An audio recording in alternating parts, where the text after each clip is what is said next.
Então, olá meus irmãos, tudo bem com vocês? Meu nome é Jonathan, faço parte do grupo de oração Chama de Pentecostes, aqui na cidade de João Pessoa, na Paraíba. É um prazer muito grande poder estar aqui com vocês, ter recebido esse convite para darmos início ao estudo do nosso livro, Os Números na Bíblia, onde nós vamos estar aprofundando nosso conhecimento sobre a Palavra de Deus.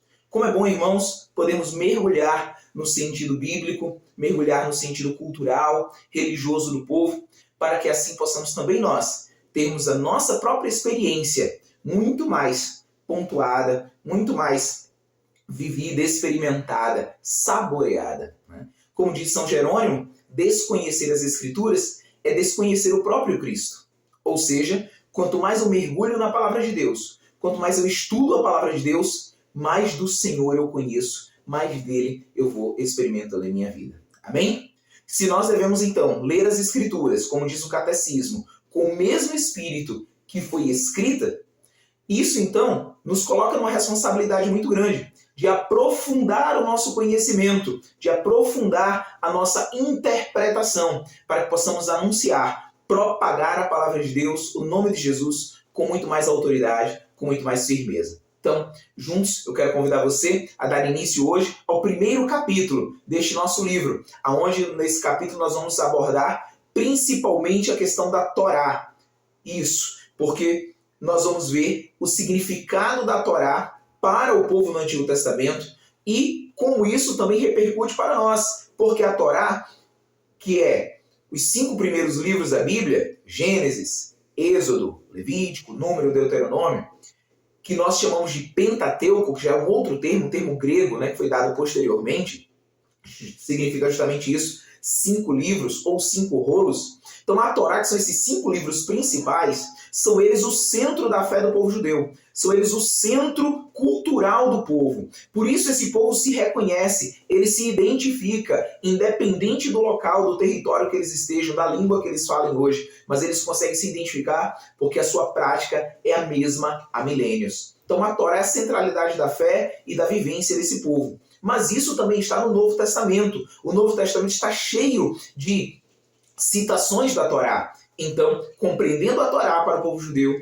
também compreenderemos o seu significado para nós. Porque Jesus mesmo diz que ele não veio abolir a lei, ele não veio abolir a Torá, mas ele veio torná-la plena. Então, é isso que nós também queremos para a nossa vida. Amém? Então, vamos dar início? Vamos iniciar entendendo sobre a Torá e entendendo sobre essa simbologia dos números. Por isso, a primeira observação que eu quero trazer para você é justamente sobre isso. É uma simbologia dos números que estão descritos em todo o contexto bíblico, irmãos. Simbologia é diferente de numerologia, é diferente de magia, onde os números têm um certo poder sobre a vida humana, determinam a vida humana. Não é nada disso. Ao contrário, a simbologia é nós mergulharmos no sentido que foi dado pelo autor sagrado. Ele que escreveu, ele que pontuou, ele que trouxe para nós a mensagem de Deus, ele escreve também os números de maneira intencional. E aí o nosso trabalho é mergulhar nesse contexto, compreender essa intenção e assim trazer para nós a compreensão exata do que daquela mensagem. Ora, vou dar um exemplo aqui claro. O número 40 é muito utilizado no contexto bíblico. Se você lembrar, foram 40 dias de dilúvio. Mas também, se a gente for puxar mais um pouco, são 40 dias onde Elias ele caminha até o Monte Horebe. Lembra? Depois que ele toma aquele alimento dado por Deus? Mas também são 40 dias que Jesus passa no deserto. Ou seja, o número 40 ele tem um significado particular para o povo judeu. Ele tem um significado particular para o povo de Israel. Sendo assim, compreender o significado do número 40 vai ainda me levar ao mistério daquela mensagem. Por que 40 dias? Porque isso está rememorando o quê? Você compreende? Então, nós não damos valor ao número. É o contrário. Nós mergulhamos na história, nós mergulhamos na mensagem bíblica e trazemos de lá o valor. E assim o sentido ficará muito mais claro, ficará com muito maior autoridade para a nossa vida e para a vida dos irmãos que anunciamos. Amém? Então, abrindo agora, propriamente dito, o primeiro capítulo que trata justamente sobre a Torá, no contexto, né, do Antigo Testamento e tudo mais. Então, a primeira coisa que eu queria trazer para você era a interpretação, a tradução para a palavra Torá. Comumente, a palavra Torá ela é traduzida como lei. Tá? A palavra Torá, no nosso português, é traduzida como lei. Então, nós vamos ver muito isso no Antigo Testamento. Nós vamos ver isso no livro dos Salmos, os livros sapienciais, muito falando da lei de Deus. Então, estamos falando da Torá. Em alguns momentos, a palavra é traduzida como palavra. Torá é traduzido como palavra de Deus. Porque, nesse sentido, lei e palavra vão ter a mesma direção. Porque é sempre vontade de Deus que precisa acontecer. Compreendendo isso? Então, é assim toda a palavra de Deus. Ou seja, na verdade, toda ela é uma Torá. Uma Torá que foi revelada a quem? Uma Torá que foi revelada a Moisés. Lembra que é Moisés que sobe no monte para receber de Deus as tábuas da lei, as tábuas da Torá, que estavam escritos os mandamentos de Deus. Então, por isso que Moisés, irmãos, muitas vezes é descrito no Antigo Testamento, é visto pelo povo, às vezes até de maneira muito mais enfática do que o próprio Abraão, que é o primeiro, que é o pai da fé. Por quê? Porque Moisés é aquele que vê Deus, que recebe a lei máxima de Deus e conduz todo um povo para a liberdade, para a terra prometida. Olha só como a Torá faz. Né? A importância da Torá é tão grande que enfatizou a figura de Moisés muito mais até do que a própria figura de Abraão. Ok? E aí, iniciando esse capítulo, nós vamos ver uma fala muito interessante. Irmãos, um rabino chamado Saadia, ele escreve o seguinte, ele diz: Israel só é um povo graças à Torá. Olha que interessante. Israel só é um povo graças à Torá. Nós sabemos que hoje o povo de Israel está espalhado pelo mundo. Eles voltaram a ter uma nação, mas em sua maioria eles ainda são espalhados pelo mundo. E eles passaram muitos séculos assim. Ou seja, independente de onde eles estivessem, da cultura que eles estivessem vivendo, mas existe uma unidade de fé, unidade religiosa, que eles podiam se identificar em qualquer lugar do mundo. Olha como isso é interessante. A Torá é a centralidade da fé e da vivência. Então, eles são este povo graças à Torá. A Torá, quando eles ficaram sem templo, e nós vamos falar isso aqui, quando o templo for destruído, o que vai unir o povo é a Torá. Porque antes era o templo. O templo era a centralidade da presença de Deus no meio do povo. Mas, uma vez o templo destruído, agora a Torá será esse ponto de unidade que liga o povo a Deus. Isso é muito importante. Vai gravando isso, porque durante todo o livro, essa compreensão vai fazendo diferença para você. Bom? Então, analisando a questão dos povos, a questão das sociedades, nós vamos ver que as sociedades, elas avançam na sua compreensão de Deus. A Torá, ela tem esse papel de revelar Deus, de revelar a vontade, a palavra de Deus. Ok? Muito bem. Sabendo disso, cada sociedade precisou avançar na sua compreensão de Deus. Sabemos que o povo de Deus, e aí nos inclui, chegamos ao ápice da revelação graças à Torá, graças ao próprio Deus que se revela, porque o ser humano por si só não conseguiria chegar até Deus. Porém, todas as sociedades elas passaram por etapas. Por exemplo, todo povo primitivo ele passou por uma etapa chamada de naturismo, que é quando ele supervaloriza a natureza. Ele começa a dar um valor, às vezes, até maior do que o próprio ser humano. A gente coloca animais acima de ser humano, plantas acima de ser humano. Sabe? Eu prefiro animal do que gente, sabe? Naturismo. Mas aí as sociedades elas passaram mais um grau e elas chegaram a um ponto chamado de fetichismo. O que seria isso? É quando nós começamos a dar um valor de poder, de magia a estes objetos, coisas ou animais. Então, é como essas pedras têm poderes mágicos. Sabe? A gente vê isso muito em povos pagãos, né? Pedras com poderes mágicos, rochas, sabe? Plantas. E a revelação de Deus não fala isso para nós. Né? Depois ela chega a um terceiro nível chamado de animismo, que é quando não somente essa pedra tem um poder, mas ela também tem uma alma. Ela parece que sente, sabe? Eu não posso maltratar essa árvore porque ela tem sentimentos, animais que têm alma, que merecem o céu. Não, irmãos, a criação é muito bem dita por Deus. Né? Criaturas são criaturas. O ser humano é que é o ápice da criação. O ser humano é que sim tem alma, que tem racionalidade, não os animais, não coisas. Mas aí todas as civilizações antigas chegaram a um quarto grau de conhecimento, que aí todas alcançaram, que é o grau do politeísmo. No politeísmo é quando nós cultuamos as várias entidades. Então nós dizemos que tem um Deus da árvore, agora a árvore tem um Deus, ou ela mesma é Deus. A pedra tem Deus, rio tem Deus, mares tem Deus. Você compreende? Então nós colocamos uma entidade para cada manifestação natural. Ora, todos os povos passaram por isso, inclusive Abraão. Lembra que Abraão vem da Caldeia, uma região da Mesopotâmia. Ele era politeísta, mas Deus o retira de lá, levando à terra prometida e se revelando a Abraão e depois aos que vierem posteriormente. Ora, nessa revelação, então, Abraão, junto com o povo de Deus, é chamado a viver de maneira monolátrica.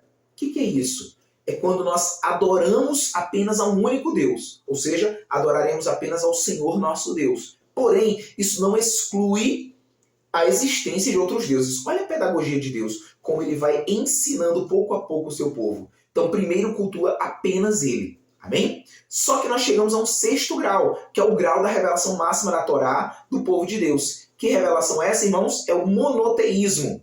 Esse monoteísmo, ou seja, os outros deuses não existem. Eles são ídolos, eles são criação humana, objetos de pedra, de madeira, feitos em algum tipo de formato, mas é uma criação humana. Vocês estão entendendo isso? Então, o monoteísmo, a gente vai ver isso em toda a Torá.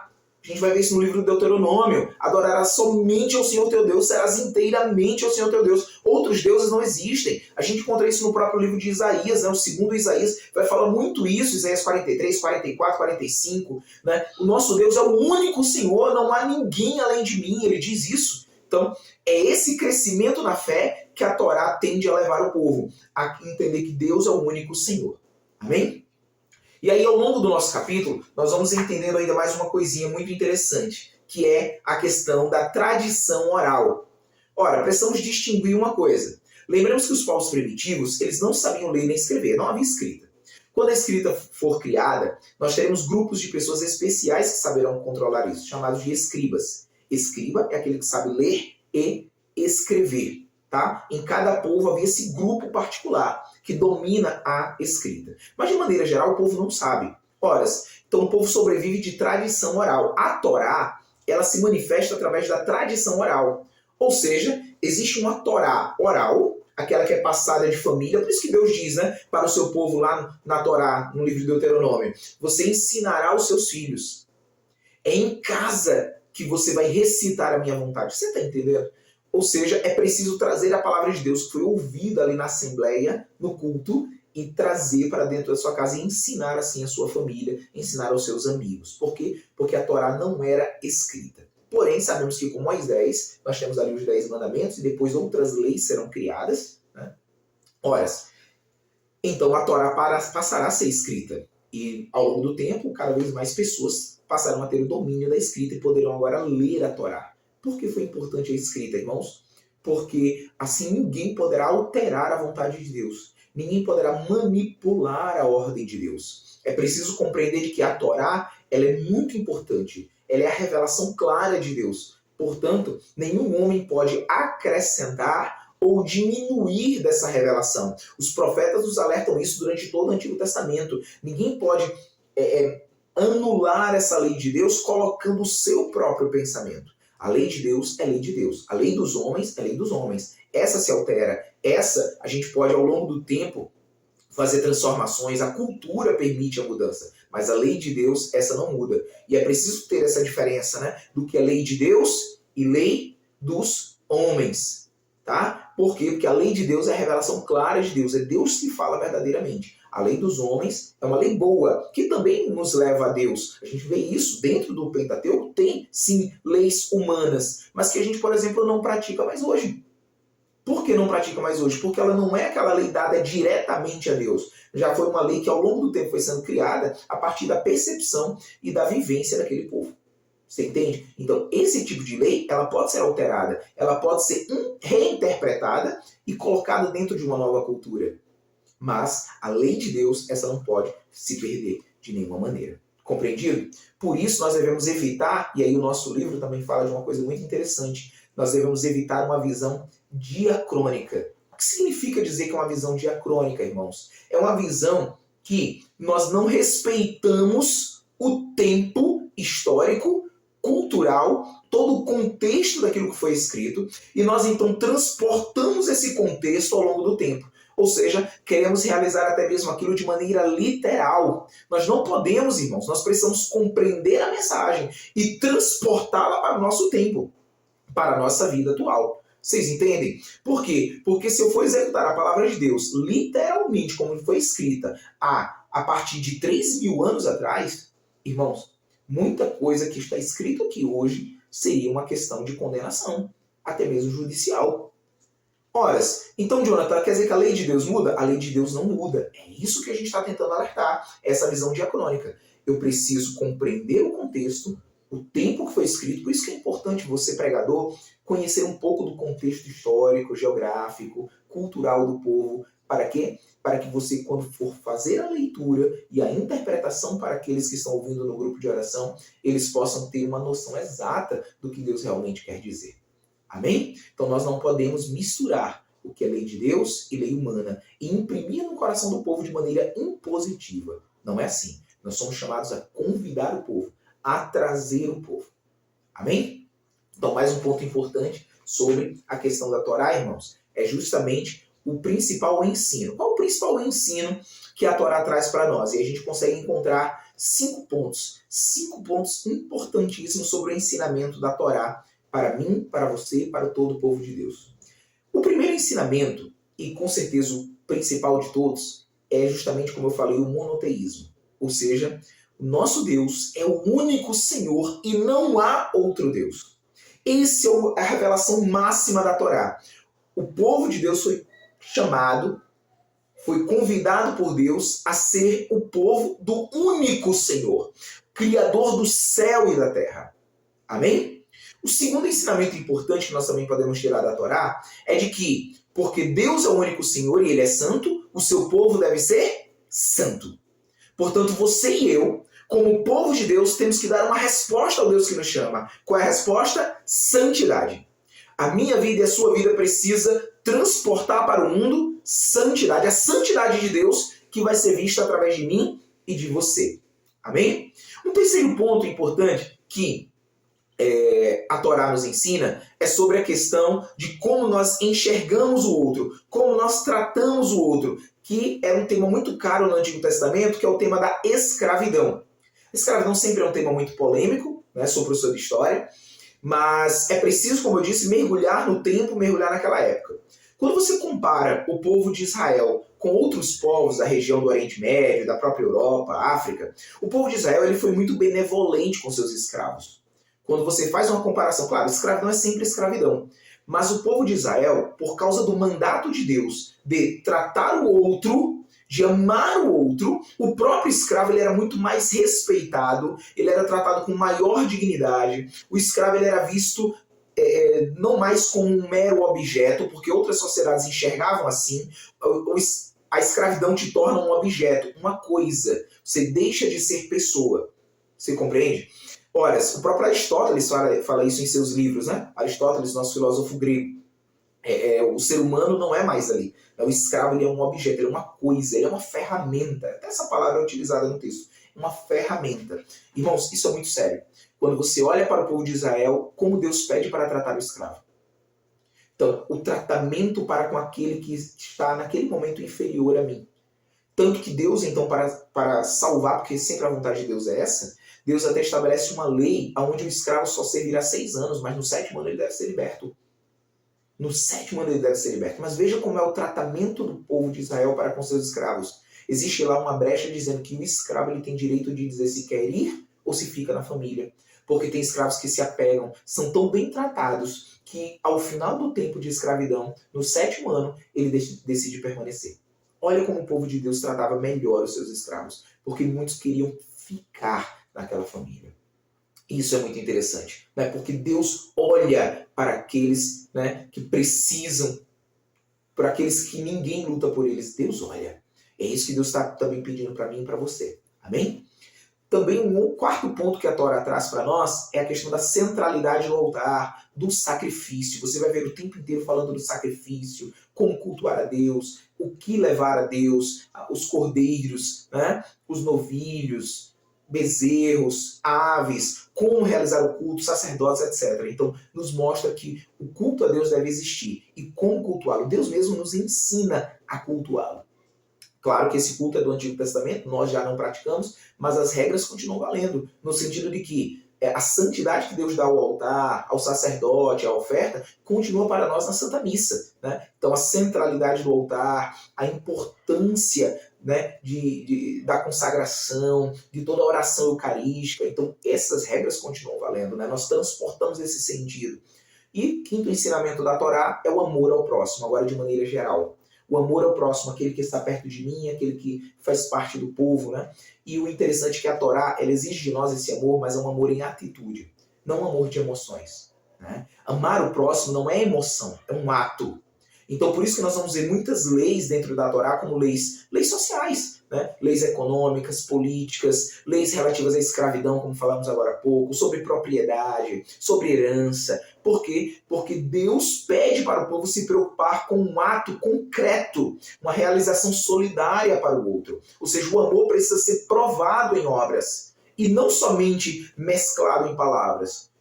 Você compreende? Então, é isso que a Torá nos ensina. Bom? Então, continuando, o nosso capítulo ele também aborda uma coisa muito interessante. Nós vimos que a Torá ela se torna, eu falei agora há pouco, né, que ela se torna a centralidade do povo, mesmo ele espalhado pelo mundo. Nós sabemos que essa centralidade ela era vivida primeiro pelo templo. Tá? O templo de Deus era o único lugar, o templo de Jerusalém, era o único lugar onde Deus se manifestava. Isso era na crença do povo. Deus só se manifesta no templo e você só poderia cultuá-lo no templo de Jerusalém. Por isso não importa onde o povo estivesse, nas festas de Páscoa, de Pentecostes, a festa das tendas, todos deveriam ir até Jerusalém para ali realizar o culto a Deus, a grande festa. Por isso que Jesus precisa ir ali com 12 anos, né? Com Maria e José, eles iam todos os anos, mas tem aquela cena de 12 anos que mostra eles presentes lá. Depois Jesus mesmo, depois que já começa a pregar a sua vida pública, ele precisa ir ao templo também para realizar o culto. Por quê? Porque dentro da religiosidade judaica, somente o templo ali é que Deus se manifesta e aceita as oferendas do povo. Ok, compreendendo isso, nós sabemos que o templo ele foi destruído. Ele foi destruído no passado, né, pelo rei Nabucodonosor, rei babilônico, aquele mesmo que levou o povo cativeiro, escravo para a Babilônia, e o povo viveu um grande tempo fora, né, do seu território. Porém, Nabucodonosor ainda fez algo pior, que foi destruir o templo. Ele destrói o templo, irmãos, porque justamente o templo era a força do povo. Então, o que eles faziam? Eles destroem, é uma questão psicológica, né? Eles destroem aquilo que era a força do povo, que era a sua religião. Então ele não somente prende as pessoas, mas ele destrói o seu porto de segurança. Ora, levando o povo e o templo destruído. Sabemos que depois o templo será reconstruído. Então, essa época é a época dos profetas Ezequiel, Jeremias, onde se escreve o segundo Isaías, aí depois vem o livro de Neemias, Ageu, Esdras. Então são livros da reconstrução e desse tempo de dificuldade. Sabemos que o templo será reconstruído, tanto que Jesus ele vai ao templo, né? É um templo já reconstruído, mas ele será destruído novamente no ano 70, já da nossa era, né? No ano 70 ele foi destruído. Se vocês lembrarem, Jesus mesmo disse, né, que não passará uma geração e esse templo não ficará de pé. Uma geração para o povo judeu era 40 anos. Jesus morre no ano 30. Ou seja, no ano 70, cravado, Roma invade Jerusalém, destrói o templo. Por que destrói o templo? Porque houve uma revolta lá, sabe? O povo se revoltou contra o domínio romano. E o general Tito invade Jerusalém e destrói o templo. Ele destruiu o templo dessa vez não no mesmo sentido que Nabucodonosor, mas porque o templo ele tinha grandes muralhas e torres de vigilância. Portanto, para ele, a visão era um local como um quartel, sabe? Era uma cidadela e ela precisava ser destruída, porque senão outros se levantariam e se revoltariam também. Então o templo vai ao chão, só que dessa vez o templo não será reconstruído. Uma vez que o templo não é reconstruído, o que é que vai tornar agora o povo de Israel um só? A Torá. Então agora é onde entra a sinagoga como ponto central. A sinagoga agora é o lugar onde Deus se manifesta ao seu povo. São pequenos lugares espalhados agora por todo o Oriente Médio, depois chegando na Europa. A sinagoga é o lugar onde a palavra de Deus, a Torá, é lida. E uma vez que a Torá é lida, Deus ali se manifesta ensinando o seu povo como viver. Olha como é interessante. Agora a Torá é esse ponto de acesso entre Deus e o seu povo. Vocês compreendem? E quando a gente enxerga, por exemplo, por isso que Cristo torna-se a chave de leitura da própria Torá. Porque, se você recordar, os discípulos de Emaús, eles estavam indo embora, Jesus aparece, eles não reconhecem, Jesus começa a explicar a Torá, mas mostrando que ali já falava sobre o Messias, sobre a morte, sobre a redenção. Então veja, Jesus mesmo traz à luz o verdadeiro significado da Torá, que toda ela falava dele, todo o Antigo Testamento, os profetas já falavam dele. Dessa maneira, nós compreendemos que Jesus, ele é a chave de interpretação da Torá. Ou seja, como é que hoje nós podemos interpretá-la de maneira muito mais correta? Pegando, então, ela e comparando com a vida de Jesus. E ele mesmo que diz que veio tornar a lei plena, nós vamos enxergar o grande ensinamento que ele tem para nós. Amém? Então, por isso que quando João ele inicia o seu evangelho, como é que João fala, né? Ele diz que o verbo era Deus. É isso? E na sequência, no versículo 14, ele diz, né?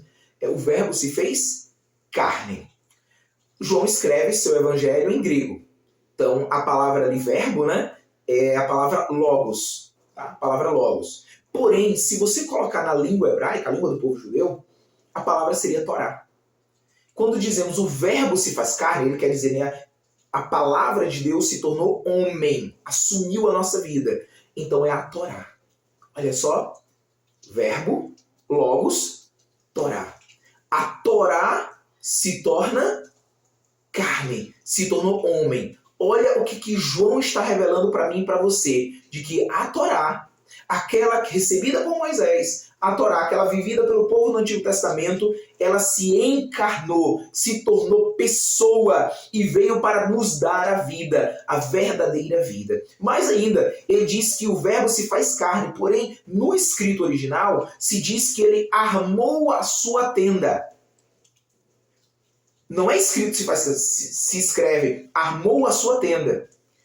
O verbo armou a sua tenda. A Torá armou a sua tenda. Porque João está fazendo referência à época do deserto, quando a Torá recebida por Moisés foi colocada numa tenda. E era ali onde Moisés ia falar com Deus e seu rosto ficava brilhando. Vocês lembram disso? Olha só como é importante, como é interessante esse detalhe. João diz, a Torá armou a sua tenda no meio de nós, no nosso meio, ou seja, veio até onde nós estávamos. É a Torá que desce ao ser humano, que se revela ao ser humano. Jesus é a própria Torá que armou a sua tenda e que habitou no nosso meio. Gente, isso é fantástico, espetacular. Então, vamos dar mais alguns passos aqui dentro do nosso capítulo, tá? Então, uma coisa que ao longo do tempo nós perdemos sobre essa questão da Torá e que nós precisamos resgatar é essa importância de Torá como palavra de Deus, como lei de Deus. Por quê? Porque quando o nosso texto bíblico ele foi traduzido, né, para o latim, ele perdeu muito sentido. Né? Primeiro, nós sabemos que foi traduzido para o grego, depois para o latim. Ora, para o grego, a palavra que foi colocada foi nomos. Em muitos locais do Antigo Testamento se colocou a palavra nomos. A palavra nomos, na mitologia grega, ela representava um certo daimon. Daimon significa um tipo de espírito, uma mentalidade, tá? O nomos, então, era uma revelação da lei de Zeus, na mitologia grega. Então, quando nós utilizamos a palavra nomos, ainda nem perde muito o sentido. Por quê? Porque sabemos que é uma palavra que vem dos deuses. Claro, isso na mentalidade grega, mas para nós é uma palavra que vem de Deus. Ok. Quando traduzimos para o latim, em muitos locais se usou a palavra lex. Lex, que traduzimos como lei, que é uma regra. Porém, a lex romana, ela era algo aprovado pelo Senado romano. Ou seja, ela não é uma revelação de Deus. Então, a própria palavra lei, ela acabou ganhando um peso muito grande. Por que esse peso? Porque se torna um fardo de autoridade.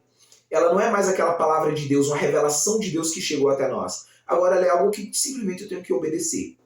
Essa é a compreensão da palavra, mas isso muda o sentido. E mudando o sentido, muita gente tratou e trata ainda hoje a palavra de Deus como um mero livro de regras. E a palavra de Deus não é livro de regras. A palavra de Deus é revelação da vontade do Senhor. Amém? Então, é isso que nós precisamos ter. Por quê? Porque a Torá, irmãos, ela sustenta o universo. Como assim? Na mentalidade judaica, a Torá é o grande sustento, é a palavra. Lembra que é a própria palavra que cria. É Deus quem fala, né? Haja luz. Ou seja, a palavra ela é criadora. Ela quem sustenta o universo. Por isso que a Torá ela foi colocada dentro da arca. E a arca foi colocada dentro do templo. Olha a centralidade da Torá para o povo de Deus. Porque templo era tão especial, porque dentro do templo ficava a arca, e dentro da arca ficava a Torá. Então a Torá é a centralidade da fé, mas ali representa também a centralidade do próprio universo. Por quê? Porque a Torá foi colocada dentro da arca, a arca foi colocada no Santo dos Santos, que é o local mais central do templo, e o Santo dos Santos fica dentro do templo, que fica dentro de Jerusalém, que é a cidade escolhida e eleita por Deus. Jerusalém, que fica no centro do mundo, para a visão judaica, é o centro do mundo, e o nosso mundo seria o centro. Lembre que no passado as pessoas acreditavam, né, que o nosso planeta ficava no centro do universo. Mas o que importa? Não é o erro científico, o que importa é a mentalidade. Nós queremos dizer que a Torá, ela fica no centro da vida humana. A Torá fica no centro da criação de Deus. A Torá é tudo para o povo judeu, portanto ela deve ser tudo para nós. E aí eu pergunto para você, pregador, a Torá, ou seja, a palavra de Deus, ela vem sendo tudo na tua vida? Ela vem sendo a centralidade da tua vida?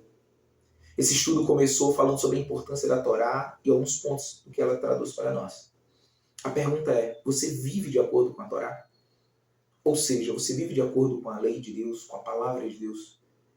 Como estamos vivendo essa palavra? Não somente pregando, não. Como estamos vivendo? A palavra de Deus é alimento para nós diário. Quanto mais conhecemos a palavra, mais conhecemos a Cristo. Como o Salmo 118 fala, né? É nos teus mandamentos, Senhor, que eu encontro minhas delícias.